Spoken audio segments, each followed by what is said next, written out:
We have our reporter with us, Natasha Piri, who was indeed sitting in while the former Chief Justice was indeed giving or sharing the outcomes of his inquiry. Very good afternoon to you, Natasha. I want to talk about Moseneke's recommendations this afternoon, but also you had some very important questions we watched on camera as you were really going into the dates and the details and so forth. And I want to know if you got clarity regarding those dates the dates and the timeframes that you were referring to in conjunction to talking about the recommendations. If you can do that for us, please, Natasha. Well, thank you so much, Flo. As you continue to get political reactions, we're joined by the Chief Electoral Officer, Mr. Sy Mamabolo, who will actually, clarify certain things for us furthermore, Flo. And of course, just news coming in. If you just tuned into SABC, we heard there from Justice Moseneke that he recommended and concluded that elections will not be held in a free and fair manner if they were to be held indeed on the 27th of October. But just to unpack and elaborate more on this, I'm joined by the Commission's Chief Electoral Officer, as I said, Mr. Sy Mamabolo. Thank you so much for joining us on SABC. Ndata Mamabolo, first and foremost, yes, we've heard that the IEC still needs to apply its mind on this, but in terms of time frames, when do you expect to come back to the general public and South Africans on this matter? It will probably not be in the not too distant future. The Commission is alive to the fact that this is a weighty matter of serious public interest, and the Commission would not want to hold people in abeyance. Mm-hmm.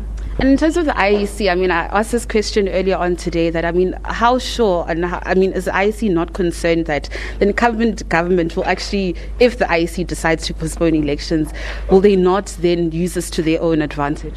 No, it's not about that. This is not about the quality or otherwise of governance.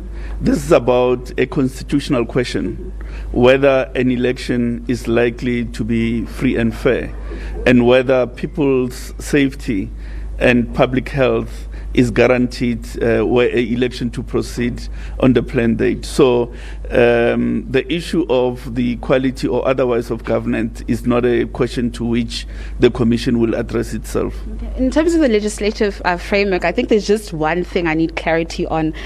Will there be a constitutional amendment that will be required in terms of postponing these elections, or does the IEC just have to approach a constitutional court on the matter?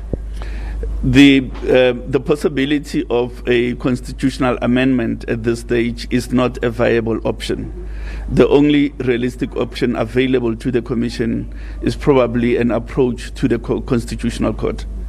Okay, thank you so much. I know that other media houses are actually dying to speak to you. We've been given, 1 minute each to speak to you, but thank you so much. And of course, we will catch up with you later on. Well, Flo, there you have it from the Commission's Chief Electoral Officer, Mr. Sy Mamabolo, also just pointing out a very important point there to our viewers, saying that no constitutional amendment may be required this time to actually postpone the local government elections. Instead, the IEC will be required to actually approach the Constitutional Court on this matter. So, Flo, for those who just also joined us right now, we've just heard there Justice Moseneke recommending that the elections be actually, held in February 2022. Of course, it is a science-based, decision or approach, although he can't guarantee that the elections will take place in a COVID-free environment, but says that by that time, at least the majority of South Africans will actually have been, vaccinated by then. Unfortunately, Flo, my earphones have actually fell out of my ears,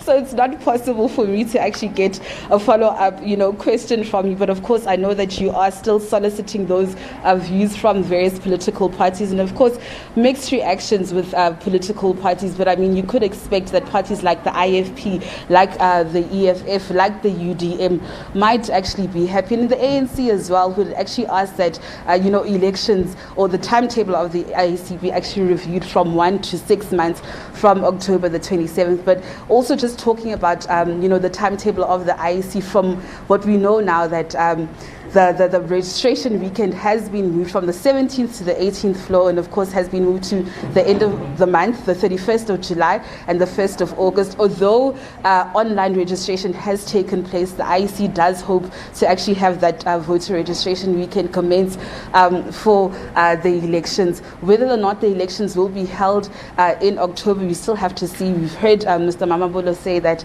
the IEC needs to apply its mind, then come back to the general public and members of the media to actually let us know what they have, decided, as they actually have the final say in regards to this report. So as for me, let me just leave it here and let you do your work in terms of getting those political party reactions. Flo.